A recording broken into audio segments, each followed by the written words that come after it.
To continue on the topic of cyclical movements in film, many filmmakers venture onwards from simply using old aspect ratios to separate themselves and give identity to their work. Styles and visual aesthetic of movies past are often brought back to life in service of establishing a film's tone, style, atmosphere and story. Previously mentioned in my former video, we can further connect how film evolves through revitalisation, as many different art forms do. One of the most identifiable ways observers can spot this is through an art form visually and sonically presenting itself as belonging to a former decade, yet carrying a self-aware postmodern couldn't do it at the time vibe.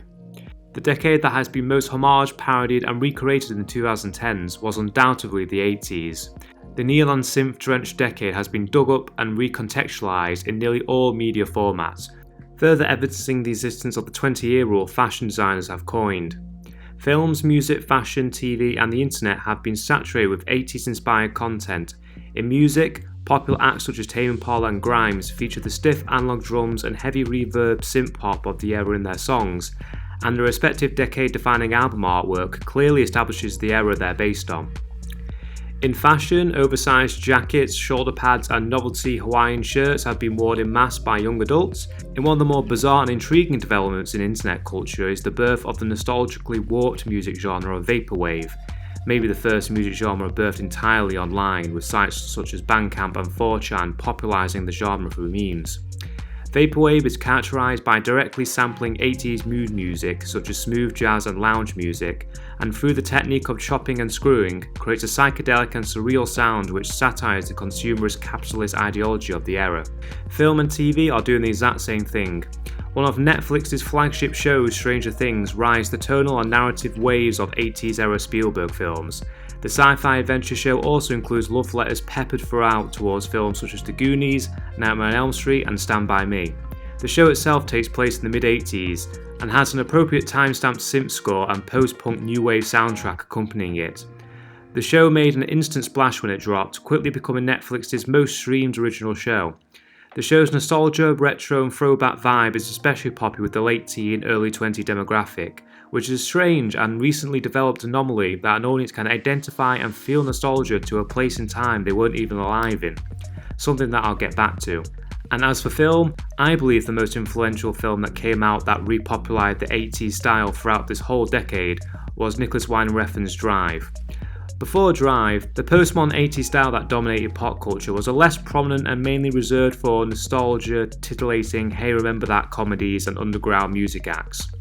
Drive, starring Ryan Gosling and directed by Nicholas Winding Refn, is a pastiche of many different sources and artworks from the past, and is one of the best examples since probably Pulp Fiction of a work that is influenced by so much and combines things that are so far apart from one another that they shouldn't work to create something new. The film marries 80s era Michael Mann action crime film and TV shows such as Thief, Miami Vice and Manhunter with an art house European sensibility, which the director started his career in. The enigmatic main character, the driver, is reminiscent of the silent and stoic man with no name character that Sergio Leone's spaghetti western trilogy portrayed by Clint Eastwood. The film is heavily inspired by the B-movies of Roger Corman and John Carpenter, especially their scores. With its simple plot, explosive, over-the-top violence and its charmingly archetypal characters. Yet its romantic subplot takes inspiration from the fairy tale essence and innocence of John Hughes films. And additionally, although it's marketed as an action film, which the film is, Drive is deliberately paced and slow, with long, wordless, actionless and static shots accompanying with an ambient score listed throughout the film. There's a heavy concentration on mood and atmosphere in line with the surrealist neo-noir works of David Lynch. I could go on all day about Drive's influences and how much Winding Refn put into the melting pot, Grand Theft Auto Vice City also being an influence. But the point I'm trying to make is this. A film like Drive, although it seems like a film that could have been released in the 80s, could only exist now.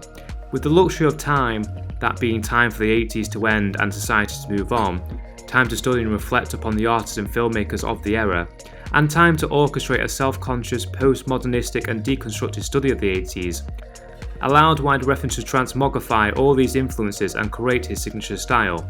Since Drive's release, the term Refn-esque is being used online and in my film buff heavy social circle to attribute a film that has the same neon-lit, arty yet grindhouse paradoxical 80s vibe to one of his films, as opposed to saying it looks like just an 80s film.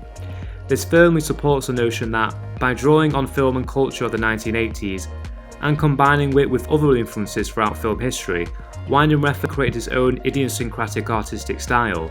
But artists wouldn't be reintroducing and recontextualizing the 80s so much if there wasn't an audience for it, yet the demand is greater than ever.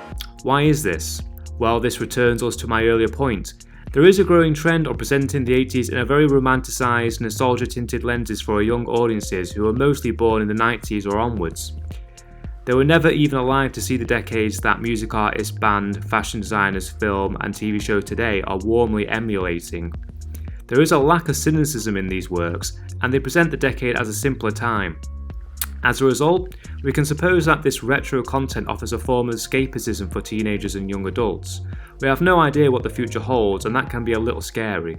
So people find comfort in returning to the past, a past we weren't even alive in, so it feels a lot more like a whimsical fantasy, almost like a utopian science fiction film. As we now head in the 2020s, all signs point toward the 90s and 2000s being popular decades that will come back in style and have their aesthetics morphed, warped and evolved into something new. As long as artists are pushing the barriers of transmogrifying old content and making it their own, and not simply rehashing and recreating what's already been done, this bizarre fetishization of decades past is something I welcome.